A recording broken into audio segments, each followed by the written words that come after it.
গিন্নি আসো। হ্যাঁ, কি হলো? কি করছো? এই যে শাড়ি পরেছি, সাজছি। বাপরে, হঠাৎ করে আজ আবার সাজলা যে ব্যাপার? কেন ভালো লাগছে না? সাজলা কেন তাই বলছি। এমনি ইচ্ছা হলো তাই সাজলাম। ওরে বাবা, এতদিন তো দেখিনি সাজা, আজ হঠাৎ করে দেখে তো একটু অবাকই হইলাম আমি। না মানে এমনি মনে হলো যে সাজি তুমি।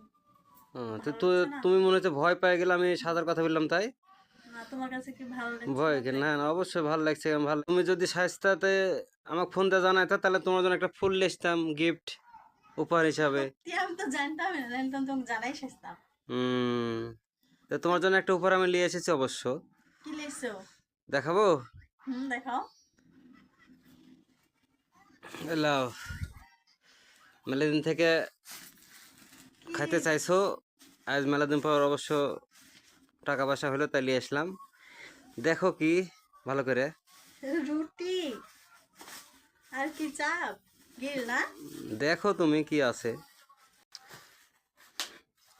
দেখো ভালো করে কি কি নিয়ে এসছি। আমি তো ভাবতেই পারছি না, আমি না বুঝলে তো আমার জন্য আমার পছন্দের খাবার লেখছো।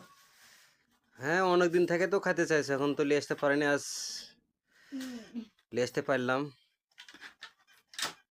অনেক তেল তো। তো এইভাবে অনেকদিন থেকে খেতে চাইছিলাম গো। খাও, আজ তো নিয়ে এসে দিলাম, মেলাদিন থেকে বসো বলছো অবশ্য। ওদিক একটু খাও। ল্যাপের তল থেকে বাজছে যে ঠান্ডা। নান রুটি আর হলো গিরিল গ্রিল। খালি অনেক টেস্টি লাগে। হুম, অনেক টেস্টি হয়েছে। ভালো হয়েছে। হুম, ভাত রান্না করলাম যে।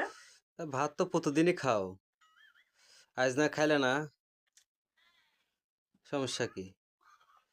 খাইতে তো ভাত তো খেতে পারবো না। জানো তো তোমার ছেলেকে আসে। ও বাবা। হুম, হুম।